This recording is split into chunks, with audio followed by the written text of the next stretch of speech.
Well, I could only say that it's a bad start. In politics, you have good starts and bad starts. The sampling was not good for us because you have elites and ambassadors voting, their children and families, the children of those that are well-to-do, that are at universities abroad, many of them, and the securocrats, the army, the police that are ordinarily in many political setups very aligned to ruling parties. But of course, the other parties did quite well, taking a number of votes from the securocrats and also to students.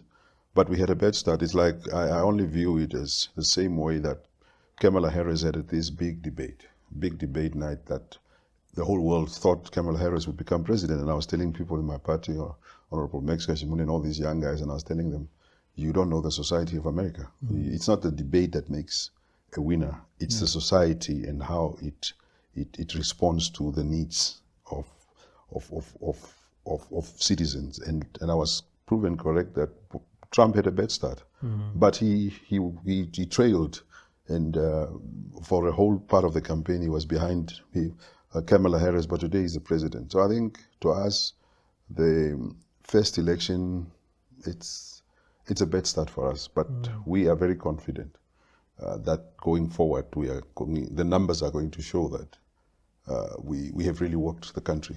Yeah. In the same week, you then held what I thought was an explosive mega rally there in Oshagati. Oshagati, many people would think that it's not a PDM stronghold, or maybe did you guys bus in people? Because that was a big crowd. Well, the easiest thing to check with this busing is that we have police checkpoints across every region.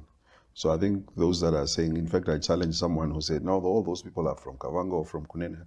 I said, give me one single car that brought more than 10, that came in for that rally, and I'll give you 10,000. We never bus people. We just organize on the ground. And one of the things that we did, because we held our Congress very, very late, one of the things that was said that get the structures in every village correct. And I think it's something that we have really worked well, and we are waiting to really benefit from it, because structurally we are probably one of the best organized parties on the ground, and that has really helped us to really raise that kind of support. And then of course the consistent reputations of young people in the country, that they don't know what the future holds, and the young people really are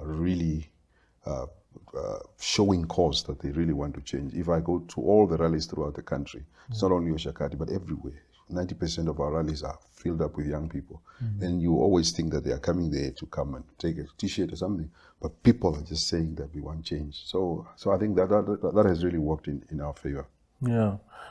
Similarly, in Okalongo, my area there was, perhaps that is the one that shook me a little bit, because I do not imagine, or I did not imagine anyone actually being a PDM member there. But you had really a good number there. That is what PDM is all about. we said to ourselves for the last 5 years that don't go to the people when the election comes. Yeah. And because of that consistent structural organization, we could penetrate areas that ordinarily would have been strongholds of the ruling party for a very long time. And Okalongo is one of them. I mean, Sophia had quite a mammoth rally at Oshikuku, but she was responding to the support that has been growing. They said descend in Oshikuku, Karongo, and Tsandi, Okahao, those areas. There are young people that are just saying, Yeah. So they are trying to respond to the growth that we had. And it's because we could penetrate and go to communities as early as possible. And we hope to see the result giving us a good banking on them, because we have been very consistent going. I mean, I visited Omusati for the last 5 years, probably more than 25 times. Going in, go to church, go to a braai, go to a farmers association, engaging people door to door here, door to door, not to the maximum benefit that we could have gained from it, but we are gaining something nevertheless from it. Yeah. So going into this election, Mr. Benani, what is the pulling factor for PDM? Because there's always this belief, real or imagined, that In 2019, when you retained, when you actually did very, very well and got 16 seats, coming from a single-digit number in parliament, it was due to the chaos that existed in SWAPO and this notion of anything but SWAPO and the Itula factor. Do you attribute the 2019 success to that? And what do you think is the pulling factor this time around? I think the pulling factor in 2019 was the rebranding of the PDM. We rebranded 2017, 2018, 2019. So I think that was new. But Itula backed SWAPO. I mean, there are evidence that he was saying people should go and vote SWAPO. He didn't back. There was no agreement between myself and Dr. Itula on who to back. So people voted, and there were a choice of a number of parties, and they chose us. One thing that is a big pulling factor, and you would see in this election, is that the legislative record of PDM is unmatched. The maturity, the motions that we brought, if you put all the political parties on the table today, and you just make a summative assessment, which party performed and kept the legislature agenda going, PDM is a big pulling factor.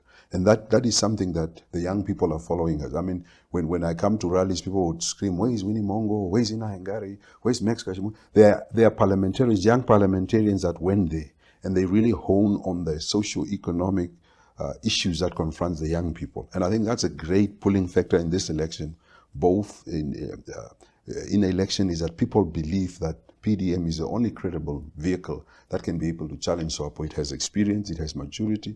And if you look at who we are not very sclerotic, going to the levels of just attacking our opponents, people doing this social media bashing of one another. We are a mature organization that attacks SWAPO on their corruption record, on their misgovernance, but we don't go attack people on their looks and on their body parts. This is not the kind of politics that we have. And because of that maturity, there is a large number of Namibians that says, we see a future government in these people, because these people are really organized, they are fighting for us, and they are fighting in a manner and fashion that does not go beneath the level of humanity. Yeah. We have kept a lot of, sometimes people come to my office and says, Mr. President, we need to attack a fellow opposition party on this matter and on that. And I said, if you go personal, if you start attacking Trevor Njebela on personality, what about the country? Where do we leave the country? And I think because we remain consistent in the work of the country, that we want a better country that works for everybody. And for that matter, we must portray ourselves as a future government and an alternative government. And if we want to be the alternative government in this country, our maturity must also come with a price towards that. Because if you look at a lot of parties now, people are just misinformation, attacking each other, calling each other names, attacking each other's wives. That's not the politics that I have pursued, and not you remember during the heydays of President Geingob. When other parties came in and were calling Geingob, you're an old man, you're this, you're that. I was saying, look, I know Hage Geingob, I know his weaknesses, I know his strength. I will attack him on policy issues and where he has remained sclerotic and not changing, but I will not go to his personality, attacking his good wife, attacking his family. That's not the politics that we're pursuing. And I think because of that, there is a fair amount of Namibians that sees through that says this is a party that we can do business with, because we associate ourselves with people that wants to take a country forward without really being petty. So that is also a draw. It draws for people to really support PD. Because I don't understand what the contention is in this matter. Because as far as I remember, this land, so this Komsa Properties, Russian-owned company, wanted to buy 4 farms in Commerce. Government rejected that proposition. Then this company came back and with a revised proposal, which says that they will buy this land from private. It was not state land, by the way. It was privately owned.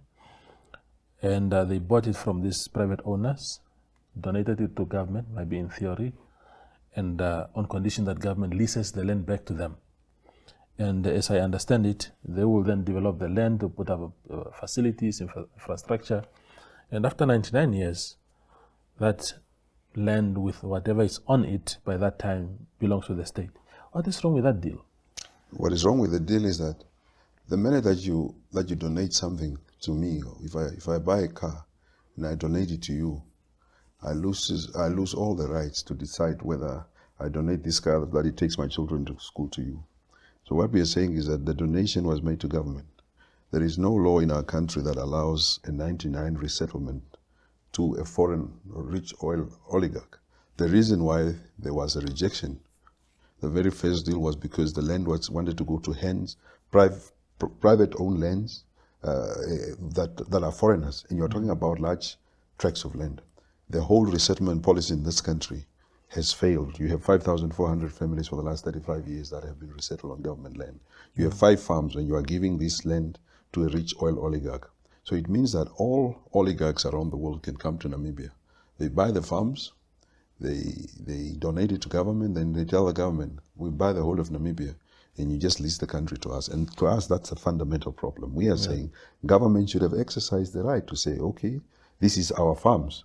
What are the needy beneficiaries that needs the land? Was the development the needed beneficiary, or is it the people that have lost land? And we are saying the people that have lost land, farmers, farm workers that were there, we're supposed to be considered in one way or the other. So to us, it's not about a question of development. It's not that this guy just came and he brought in money as foreign direct investment and started developing the land. We're talking about state land being leased out to multimillionaires of the world. In fact, we are going further than saying that we already have close to 250 farms in the country that are owned by absentee landlords. And we are just continuing with the process of allowing the rich to own the land while the people do not have a land. We are saying the Minister of Lands should have exercised discretion because it's government land. He should have put it out there in a bidding process and say, okay, Twevo Jembela, McHenry Venani, the people of Dorlapis, this land, what are your proposals? How did you know that the rich oil oligarch's proposal was the best if Twevo Jembela was never given an opportunity to give his bid on the land? So we are saying there was a corrupt deal. It's a corrupt deal where we would allow our country to go. It's the same argument that has been propelled by a number of ministers when I say that we must renegotiate our oil deals. The first thing that the ministers are telling you is that these people have invested a lot of money.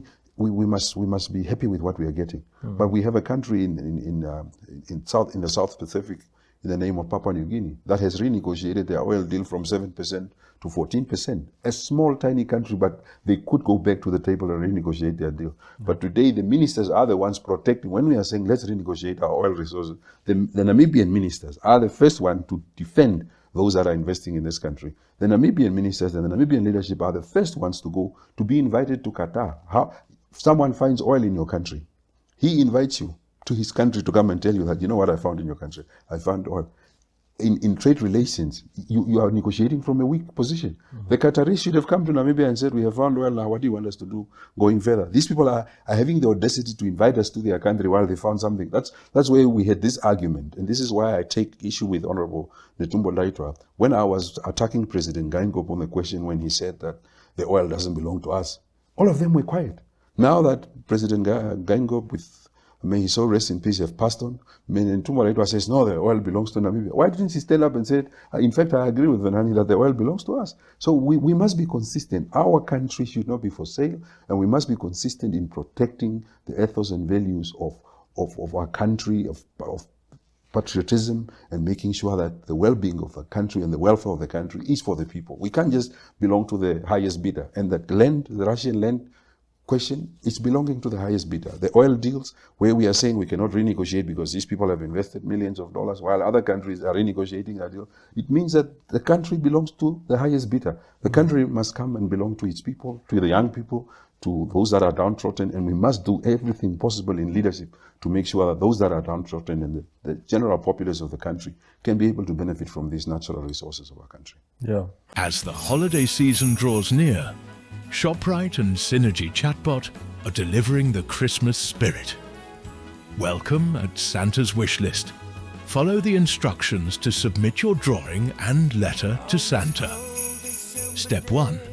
Start by drawing a picture for Santa. And when you're done, just jot down a few details about yourself right next to it. Step 2. Scan the QR code and it will open up WhatsApp with a little message that says #ShopRiteSanta. Just send that message to Santa. Or if you like, you can also type #ShopRiteSanta into WhatsApp and send it to the number as indicated. Step 3. Follow the simple steps in the chatbot and submit your name and age. And most excitingly, the present you've picked from the list. Don't forget to include your physical address so Santa can find his way to you. Step 4. Once you've completed the previous steps, snap a photo of your drawing and your letter to Santa to submit your entry. Now, remember, I'm looking forward to all the wonderful drawings and letters you'll be sending my way. See you soon, and keep spreading that holiday cheer. Ho, ho, ho!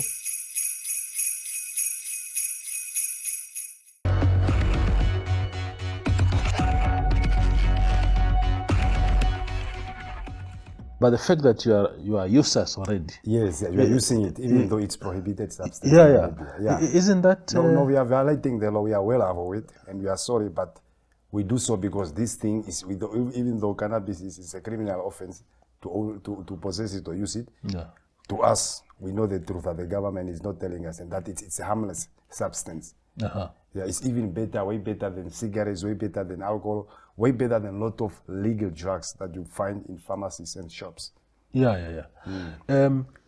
So do you rely on just not getting caught? Because obviously if you are caught, there are serious... The president of your organization is in jail right now. Yes, yeah.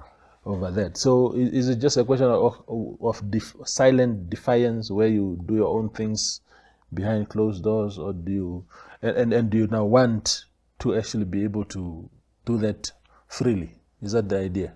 Yeah, the whole idea is to have it legalized, and we are asking for the legalization because we are seeing that the world has moved from the trend that it has been, whereby the world has believed that the usage of or possession of cannabis is something that has health effects, and it also makes other people to move on to other hardcore drugs, But there were any scientific evidence or any medical evidence that the world has been relying on. So as of 2020, they have done medical research, they have done a scientific experiment, and they have come to conclusion that whereas where they believed that the cannabis was a harmful substance, now they are coming to realize that cannabis is in fact is not as dangerous as they used to believe. In fact, it's harmless.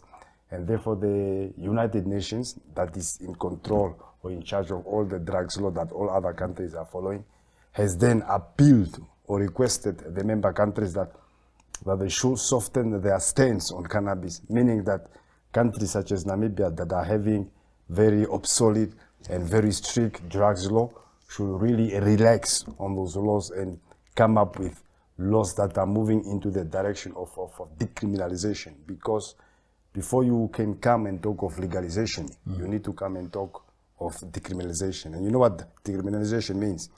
Yes. It means we need to remove all criminality around possession and the use of cannabis. By it, we mean the government must stop arresting people that are on a charge or on trial for cannabis cases. Those charges must be stopped until the issue of decriminalization is addressed. Yeah. What are the model societies that have successfully done what you are demanding, and somehow they're just thriving? Because we need evidence of that. We can look at countries like Deutschland, Germany. We can look at also in countries like Holland. And now also we are looking at the biggest democracy, that is United States of America. So they are busy legalizing it. And mind you, the reason why cannabis is prohibited or criminalized is because of two countries, namely South Africa and United States of America. And that is way back in 1920. Why was it? It used to be free all those centuries. Yeah. But then in 1920, South Africa and United States has requested, that time there was no United Nations, there was a League of Nations. They requested the League of Nations that among the drugs that they want to be prohibited, they want also to include cannabis in it. You understand? Now when we are looking at the legalization fight to see which countries are trying to be the first in terms of its legalization. The first and the second country that are in front of that fight is South Africa and United States of America. So what does it tell us? it means that these countries, they are taking us for one because they made us to criminalize something which was never criminal, which was good. And then all of a sudden they are leaving us behind here. And then they are busy rushing in legalization because of their understanding now there is a use, something in using this. So we are saying that we also need to see what others are doing and follow, because there is a good reason why they are doing what they were doing. Imagine something was very bad 50 years ago. All over the sudden, some people are now rushing to legalize it, to be ahead of the others. Yes. ShopRite Namibia and Synergy Chatbot are delivering the Christmas spirit. This festive season, I've got a very special surprise just for you. My magical elves will be delivering gifts straight to your doorsteps. Grab your crayons or pencils and draw me a picture. Simply save the number on your phone and follow the on-screen prompts.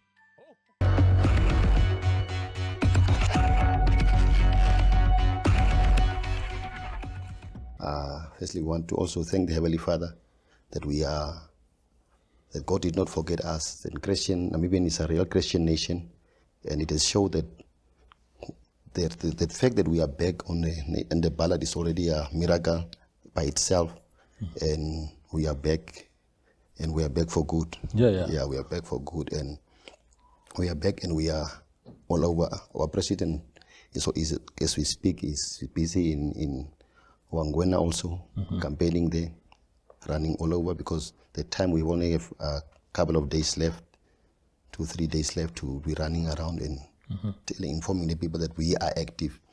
So I want to just thank for the opportunity to be on your platform. Absolutely.